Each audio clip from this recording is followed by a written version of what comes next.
salaamaaleykum bon yéen mbokk internet yi ñu ngi dalal un artiste engagé ñu koy woowee Mame Goor Diazaka fas yéene waxtaan ak moom ci actualité yu politique Sénégal actuellement Mame Goor ñu ngi lay dalal. maa leen di fay di nuyu rédaction leeral yëpp ci seet si bi ngeen ma seet si di leen baalu ak di nuyu waa Sénégal yëpp di baalu ñëpp ak di baal ñëpp ak.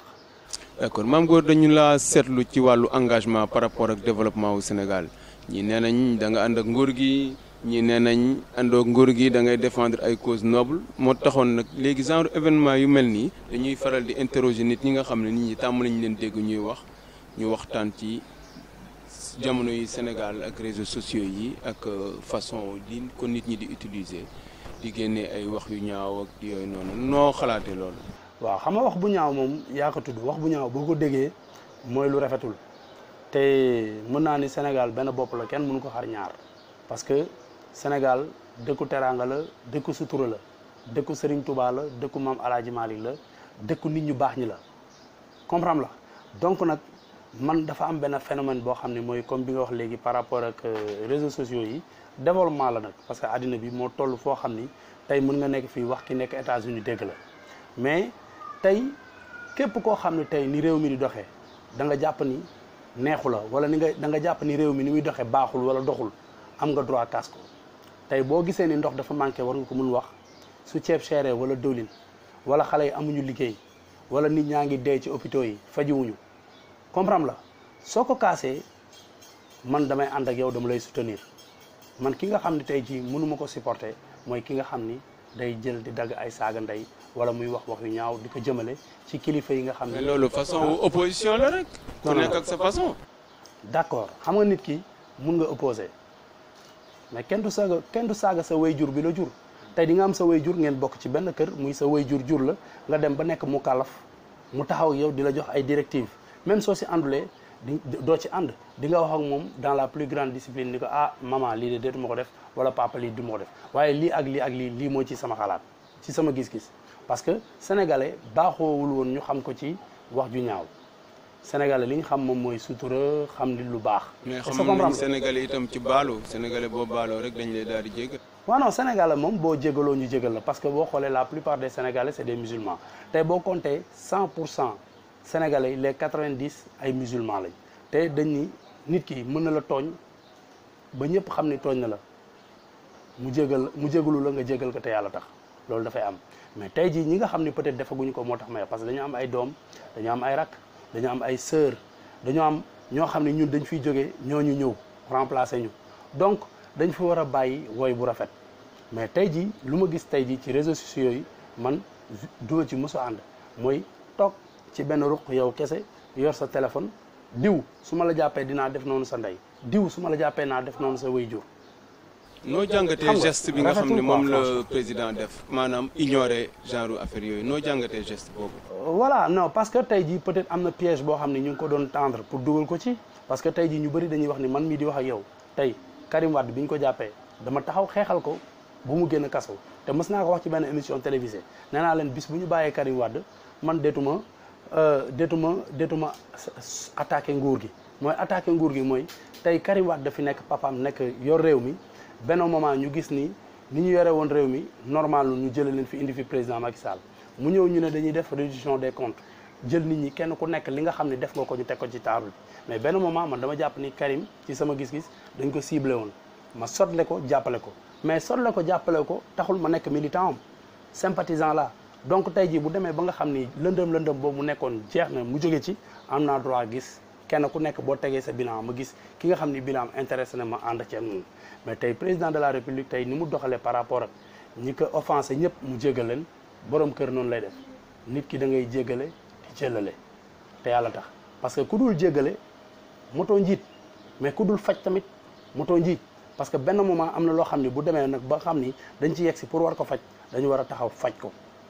comprendre la mais li nga xam ni tamit war nga ci mën a jégale te yàlla tax nga jégale te yàlla tax te franchement ni mu def par rapport ak sama mbokku artiste ñoom Ami Collé ak ñeneen ñi nga xam ni ñoo nekkoon ci affaire yi franchement ni mu leen jégale man franchement kontaan naa ci ànd naa ci. Mame Goor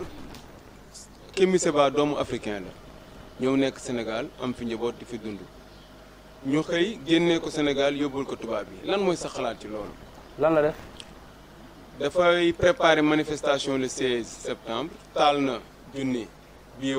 ci place de la nation léegi moment yi nga xam ne nguur gi amul gouvernement ñu signé benn décret ñu exporté ko ñu expulsé ko dëkk bi yóbbu ko fa. mais xam nga nguur bu fekkee dafa tekki ndomba tànkam ministère yëpp xam nga secrétaire d'État yi ñoo koy continuer xaw ma genre DAGE ak yooyu ñooy continuer ministère yi parce que bu ñu nee Sénégal amatul gouvernement amul assemblée nationale amul yooyu yëpp mais réew mi lan moo koy doxal parce que ministère bi ministre bi lañ teggi mais li nga xam ni mooy cabinet ministère bi day continuer di dox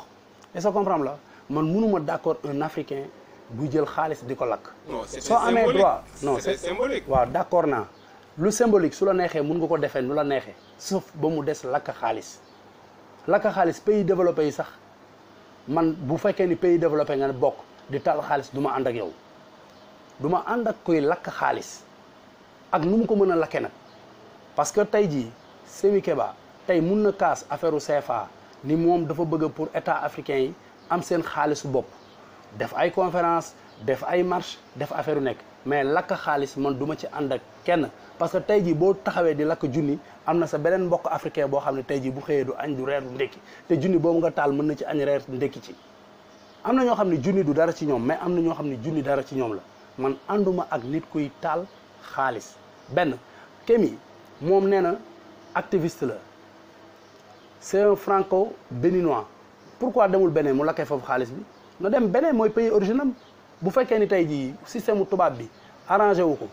bëggu ko neexu ko il a la nationalité française pourquoi ne pas allumer son passeport taxaw jël passeport am lakk ko ni man je suis plus français dem ñibbi Bénin après bu taxawee di xeex benn cause boo xam ne dafay défendre l'Afrique bu boobaa nit ñi jàmm mais moom nationalité française la yor et puis ses origines c'est au Bénin. pourquoi mu ñëw Sénégal expulsion bi rafetlu nga ko wala man. dama ci ànd man dama ci ànd parce que man bëgguma kuy taal réew bu bëggee taal na dem dëkkam Bénin mu taal foofu xaalis bi ay Sénégal il faut ñu bàyyi ay affaire ay africain gis nga tey jii dama lay wax africains yi ñoo gën a bon ñëpp boo demee Libye gi gis nga li ñu fay def nit ñu ñuul ñi di leen taal ak di leen def ay jaam comprendre la Sénégal dëkku teranga lañ ñu xamee nañu continuer teranga boobu mais benn majoosi du jógee fële ci àll bi ñëw fii bëgg ñu transformer suñu jeunesse waruñu ko nangu man loolu ànduma ci nanguwuma kenn kuy taal xaalis comprendre la xaalis bala nga koy am da ngay sonn da ngay dugg école da ngay dañi ñi ay métier la ñuy dugg ñi day dañi dañuy jàng journalisme ñun dañuy dem way ku nekk am nga looy def pour am sa xaalis amuloo pour jël xaalis boobu di ko taal su fekkee da nga dem ba yow système tubaab bi doyatu la mais looy doy nationalité européen moom européen la parce que il a la nationalité française su fekkee ni li muy wax yëpp dëggantaan c'est vrai na jël passeport am mu taal ko dem toog Bénin mais doo ñëw Sénégal ñun suñu dëkku teranga nga ñëw fii jël xaalis di ko taal te moo am ay sénégalais yoo xam ne bu ñu añee du ñu reer bu ñu reeree du ñu ndekki man pour man moom ànduma ci te du ma si mës a ànd. kon d'accord nga le fait que ñu génnee ko dëkk bi. je suis très content ñu génne ko dëkk bi autorité fu laak fayda la ñu am boo ñëwee si dëkk bi def fi loo fa warul defee dañ lay génn ca xaj sànni la ci biti loolu moo normal man du ma mës a ànd ak Kébi Séba parce que d'accord ma kuy taal xaalis benn su fekkee ni tamit moom daf ni africain la au vrai sens du mot na taal passeport française parce que ñun ñëpp ay passeport sénégalais la ñu am mais moom nag il a la nationalité française su fekkee ni tey jii nationalité française bi arrangé ko ak système tubaab bi na dindi li nga xam ne moo ko lié ak tubaab bi mooy nationalité am il a la nationalité française na taal passeport am na ko yóbboo beneen mu taal ko. d'accord ñu dem ci football actualité football bi noo gisee suñu équipe nationale lan mooy problème bi lan moo doxul ci équipe nationale bi. xam nga Sénégal fii kenn ku nekk entraîneur la tey kenn ku nekk tey Aliou Cissé bi ñu koy fal équipe nationale sénégalaise mën nañ ni peuple bi ñoo ko fal mais du fédération bi du gouvernement du kenn peuple sénégalais bi ñoo ko gis ne Aliou Cissé am na fayda neex nañu ñu fal ko. te au début sénégalais yi dañu ne woon doyal nañ ci tubaab yi. xaalis bi ñu daan jël di ko jox entraîneur tubaab bi nañ ko jox suñu entraîneur tey jii nag contraire bi nag la ñuy wax. voilà léegi nag tey jii xam nga moom lay mooy sénégalais ku mu dagal tubéy ngembalaa ngi lay xaar dëgg la mais tamit Aliou Cissé su fekkee ni da nga yor équipe nga àndandoog say morom yoo xam ne yow ak ñoom yéen a footballandoo 2002 ñu nekk say ay nawle da nga war di waxtaan ak ñoom di diisoo ak ñoom parce que man tey xamuma football mënuma football mais au moins dinaa seetaan football keroog tey bi muy dugal Diao Baldé muy dugg boobu ñun ñoo mën a 2-1 non normalement instant boobu noonu man su ma doon moom du ma dugal attaquant milieu défensif laay dugal parce que match da nga koy gérer Burkina Faso bi ñu fi ñëwee premier tour premier aller bi ñëw di football ak ñun dañu taxaw seen i camp di défendre bu ñu amee benn occasion dem jéem a exploiter am dara yow dem nga seen dëkk acculé nga leen ba kenn am rouge ñu mën la 1-0 nga égaliser ba dugalaat leen beneen but mais wutal ay gars ñu taxaw yàq match bi défendre mais tey jii nag boo ñëwee di jéem a jaay aay wala jéem a jaay fort wala jaay benn affaire xam nga tey jii li ngay rendi après sa loxo lay nàcc donc nag xam nga erreur bi erreur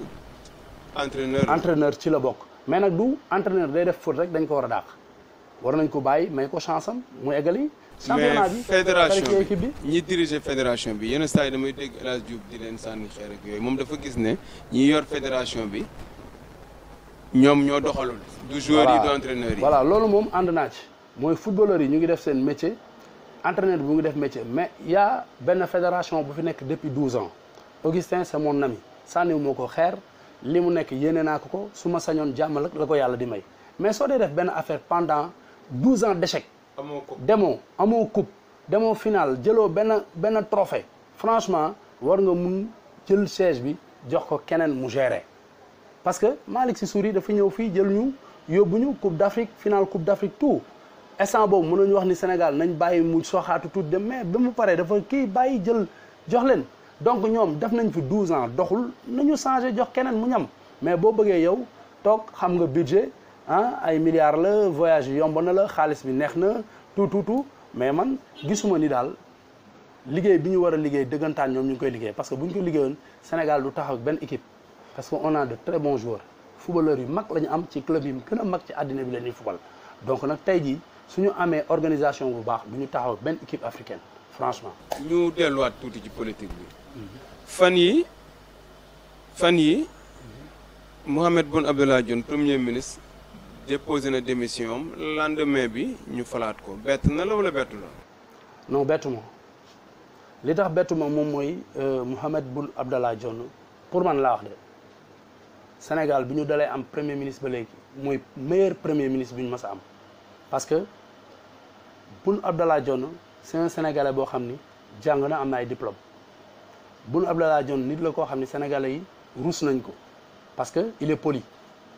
Boun Abdallah Dionne doo ko dégg mu wax lu ñaaw doo ko dégg mu xase boo xoolee tabaski bi passé rek ni mu accueillir Abdoulaye Wade ak ni mu waxtaanee ak Abdoulaye Wade ak ñaan yi mu ñaanal Abdoulaye Wade rek loolu barke boobu war na ko mën a topp boobu tey jii bu démissionné sax ñu may ko temps xam nga joxaat ko lenge franchement man pour man c'est un bon premier ministre mu ngi liggéeyal président de la république te lorñewul chaise am parce que fii tamit dañuy waxante dëgg tey jii da ngay fal nit jox ko poste mu commencé am xaalis am doole ñu koy wax oui monsieur rek mu jekki-jekki ni chaise bi nga toog laa bëgg a jël tey jii boo xoolee premier ministre yu bëri yoo xam ne tey jii dañu daanu li leen daaneel loolu la parce que fàtte la fal foolee ko te moom xam na li ko fal il est correct mu ngi liggéeyam normalement man gisaguma bokk même opposition bi doo leen dégg ñu xas ko koo dégg rek lu baax lay wax ci moom donc dama koy ñaanal tey jii confiance bi nga xam ni président amaat na ko renouveler waat confiance am si moom yàlla mission bi nga xam ne moom la ko dénk mu réussir ko loolu laa koy ñaanal. d'accord balaa ñuy tëj benn question lan mooy sa xalaat ci waa Y'en a marre seen mouvement boobu noonu actuellement nii. waaw Y'en a marre man sumay rakk lañ franchement bëri naa ci ay xarit trop te des fois ñu défendre ay causes yoo xam ne c'est des causes nobles am na benn moment boo xam ne Sénégal métti nañ trop ñu sumi seen i yëre sumi seen i daal taxaw ci tali bi ñàkkante ko mu jaral leen kaso jaral leen seen bakket jaral leen lépp. mais loolu ñu daan xeex ñoom nee nañ dañu seetlu ne loolu moo amaat tey jii nii Sénégal. benn moment des fois lan xam nga benn moment tey jii nit mënuloo continuer di xeex éternellement te benn affaire am na ay causes yoo xam ne ñoom buñ ci nekkee man damay ànd ak ñoom parce que des fois man ma jël suma téléphone ñu défendre ay causes yoo xam ne dama leen di woo ni leen kontaan naa ci mais franchement man bu Kémi bi moom ànduma ci parce que Kémi li mu def dafa yomb moom mu ngi juddoo France ay waajuram ak ay origine am beneen lañ dëkk bu fekkee ni système français bi wala fi système européen bi arrangé tu ko man si sama gis-gis dafa war a jël passeport am mu lakk ko dellu Bénin mais du ñëw Sénégal fii bàyyi Bénin bàyyi pays démocratie moo tax c'est le pays de la teranga. dama ni na dem lu wax defee ko Bénin parce que xam nañ ni Sénégal les Sénégalais sont tolérants Sénégalais dafa am yërmande dafa bëgg ndeysaan comprendre il faut loolu ñun tey jii may ñu dara ci pays africain yi fii foofu dem nuyoo pays africain boo dugg boo nee Sénégalais la ñu commencé la teg bët parce que dañ naan Sénégalais day xeebaate Sénégalais dañuy jaay ni ñoo gën a ëpp nit ñi xam-xam ñoom tey jii da ngay dem rek ñu nekk sur la défensive Sénégalais mënul am fenn aise si Afrique du ma nangu nag benn africain ñëw di ma jaxaseeg sama waa réew du ma ko nangu comprendre la mais man Y'en a marre combat yi nga xam ne dañ koy xeex des fois man dama koy bokk ak ñoom parce que man tey même su ma àndeek nguur wala may jàppale nguur wala ma gis ni nguur gi instant bi ñu ngi xëccoo dara ma faral leen ci du ma faral nit ci ma tey su ma gisee loo xam ne doxul wala lii metti na dinaa taxaw ma wax ko objectivement parce que kenn joxe lu ma dépense suma kër li may dundee maa koy ñafel suma bopp kenn mayu ma ko mais nag dëgg soo ko gisee da nga koy wax quoi te lii man ci sama gis-gis man su ma xalaat mooy Kémi li mu def c'est pas normal bu bëggee taal xaalis na dem beneen mu taale ko foofu wala mu dem France gi mu juddoo mu taale ko foofu France la juddoo il a la nationalité française na ko taale biir France mais bu mu ñëw Sénégal di ko fi defee Sénégal dañu tolérant dañu bëgg ku ñëw rek mbalitu nit bu jógee fële rek ñëw dugg biir Sénégal def fi lu la neex génn dem sa yoon c'est pas normal. bu ñu waxee ñu ne démocratie. ñu ne démocratie au nom de quoi démocratie taxaw di def lu la neex ah léegi nag Olof Ndiaye dafa am lu mu wax dama am woy bu bees boo xam ne génn naa ko dina génn ci fan yi di ñëw dama woy ni lu ma neex def lu ma neex wax fu ma neex dem xam nga lan moo ci topp li ma dal kenn mënu ci dara moo ci topp loolu la nit da ngay xam luñ la waxul comme ni ko Titi waxee nit day xam boppam c'est important voilà. sa dernier mot Mame Goor. sama dernier mot mooy di gërëm waa leeral.net parce que il faut battre le fer quand il est chaud ni ngeen di def nii génn dem ci les leaders d'opinion ñi nga xam ne tey jii yàlla dogal nañ nit ñi xam nañ leen ngeen waxtaan ak ñoom kenn ku nekk wax ni mu gisee gis dëkk bi man kontaan naa ci parce que mënoon ngeen fi bañ a ñëw mais yàlla dogal na seen xel nekk ci man ngeen xalaat ni Mame Goor peut-être suñu demee li mu xalaat la ñuy wax ngeen ñëw fi sama xalaat nag laa wax waxuma nag ni li ma wax moo fi gën wala li ma wax mooy dëgg sama xalaat laa wax sama gis-gis keneen ku nekk tamit am nga neneen nooy gisee mais man je suis libre je suis un homme libre am naa droit am sama gis-gisu bopp tey nag ni ngeen def nii nekk benn site internet boo xam ni site bu am valeur ngeen xam ñi nga xam ne ñoom ngeen war a waxal ngeen dem wax ak ñoom au vrai sens du mot c'est important donc li may def mooy ñaanal leen ñaan site bi li ngeen ci bëgg yàlla may leen ko di ñaan Sénégal yàlla def fi jàmm et puis di ñaaxaat Sénégalais yi ñu xam ni li ñuy def Sénégal bu yàqoo ñun la yàqul bu defaree ñun la defaral Sénégal ñun ñoo ko moom waroo nekk doomu Sénégal nekk noonu Sénégal warul nekk bu kenn nangu kenn di la influence ngay taxaw di saaga sa réew wala ngay xas sa réew wala ngay xas sa ay doomi réew am na ñoo xam ne ji judd ci réew mi màgg fi liggéey boo xam ne liggéey bu rafet la tey man je suis pas d'accord gis kuy taxaw di saaga Youssou Ndour dafa liggéey c'est le meilleur de dafa liggéey c'est un Sénégalais boo xam ni il a représenté le Sénégal partout tey jii ay moromam yi nga xam ne ay artistes ay Koffi Olomidé damay leen di lim ay artistes yu bëri tey jii dañu jógee ci Afrique bi dem dëkki Europe moom il a refusé ça ñëw fii investir fii ubbi ay télévision ubbi lépp Sénégalais yi dañuy taxaw ci internet bi di ko saaga naan day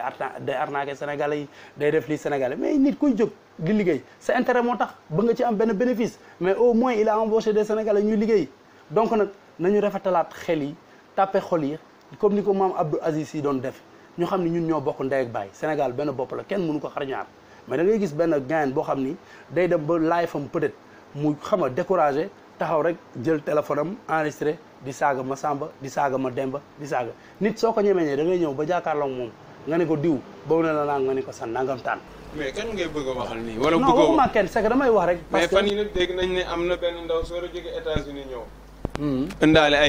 ay révélation benn américaine woykat jabaru Assane Diouf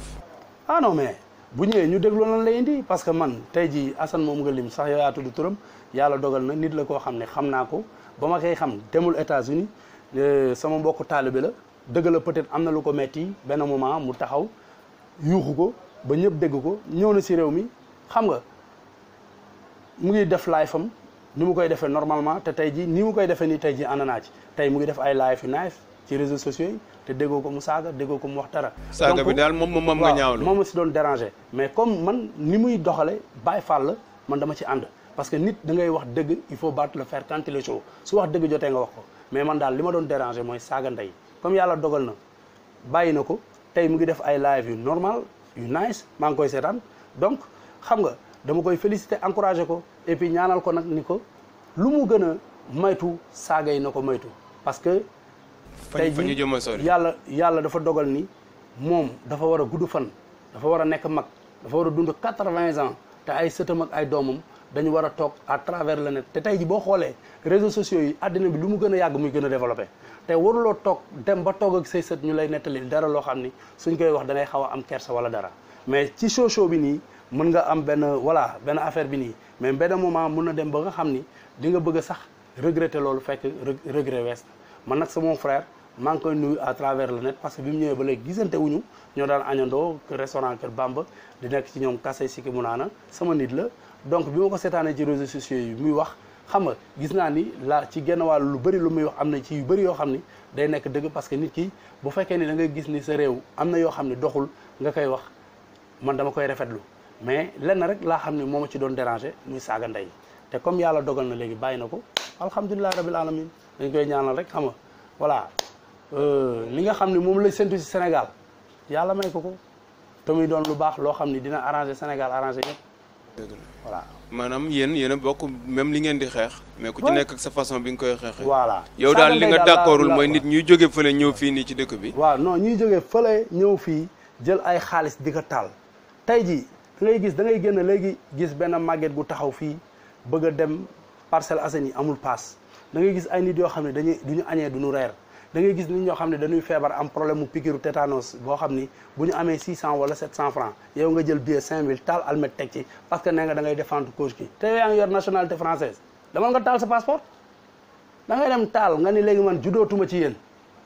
samay waajur ñoo ñëwoon foofu ma juddoo fa mais man juddoo bi ma fa juddoo neexuma delluwaat naa Afrique nga dellu Afrique nga toog foofu ngay défendre cause africaine ñoo xam ne yow guerrier nga mais yow nga yor nationalité française ba pare di naan ba pare di contre français yi c'est logique man je suis français yi amaluñ ma benn njariñ comprendre dem France ak toog Sénégal laa yemale je m'en fous mais nag nit ki comprendre làmmiñ bu waxul dëgg rek wax fen te franchement man ànduma ci loolu sénégalais yi nga xam ne nag c'est des sénégalais ku mel ni Assane comme ni nga ko tuddee sénégalais la am na lu ko metti ci réewum am na droit kaas ko ci façon bi mu koy kaasee peut-être saaga yeeg yooyu mooy déranger te comme yàlla dogal na xam nga tey mu ngi def ay live am normal bàyyi ko comme ni ko sëriñ bi ñaane ñëpp ñaan ko mu bàyyi ko c'est bien est-ce que comprendre la donc loolu moo am sens man loolu laay wax mais ànduma ci koo xam ne da ngay jël xaalis di ko lakk loolu moom duma ci mës a ànd voilà. Mame Goor ñu ngi lay waa Leral.net ñu ngi lay jaajëfal bu fekkee am na loo ci dolli rek wala.